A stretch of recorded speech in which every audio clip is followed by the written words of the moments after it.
मिरजेत मंगळवार पेठेत चर्चजवळ पूर्व वैमनस्यातून तरुणांच्या 2 गटात हाणामारी झाली। दरम्यान गावठी पिस्तुलातून गोळीबार करत सलून दुकानाची मोडतोड करण्यात आली आहे। या घटनेमुळे शहरात खळबळ उडाली। या प्रकरणी पोलिसांनी दोघांना ताब्यात घेतले। वडार गल्लीत तरुणांच्या जुन्या वादातून ही घटना घडली आहे। मिरजेतील मंगळवार पेठ येथे चर्च समोरील वैभव यादव यांच्या सलून दुकानात रोहन कलकुटगी हे गेले होते। त्याचवेळी गणेश कलकुटगी यांनी रोहन कलकुटगीकडे पाहून त्याच्याबरोबर वाद घातला आणि हवेत गोळीबार केला। रोहन यांनी दुकानातील साहित्य त्यांच्या अंगावर फेकलं। गोळीबाराच्या आवाजाने दुकानासमोर गर्दी होऊ लागली।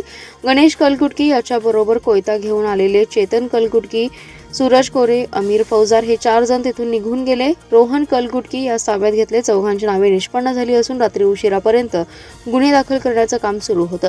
मंगळवार पेठेतील चर्च समोर वैभव यादव यांच्या सलून दुकानात रोहन कलकुटगी हा गेला होता। रोहन सलून दुकानात गेल्याचं समजल्यानंतर गणेश कलकुटगी तसेच चेतन कलकुटगी, सुजय कोरे, अमीर फौजार हे सर्वजण कोयता घेऊन गेले। सलून दुकानात असलेला रोहन कलकुटगी याच्याकडे पाहून गणेश कलकुटगी याने वादावादी करून हवेत गोळीबार केला। गोळीबार करत असल्याचं पाहून रोहन कलकुटगी याने बचावात्मक पवित्रा घेत दुकानातील खुर्ची व साहित्य गणेश याच्या दिशेने फेकू लागला। तोपर्यंत मोठी गर्दी झाली।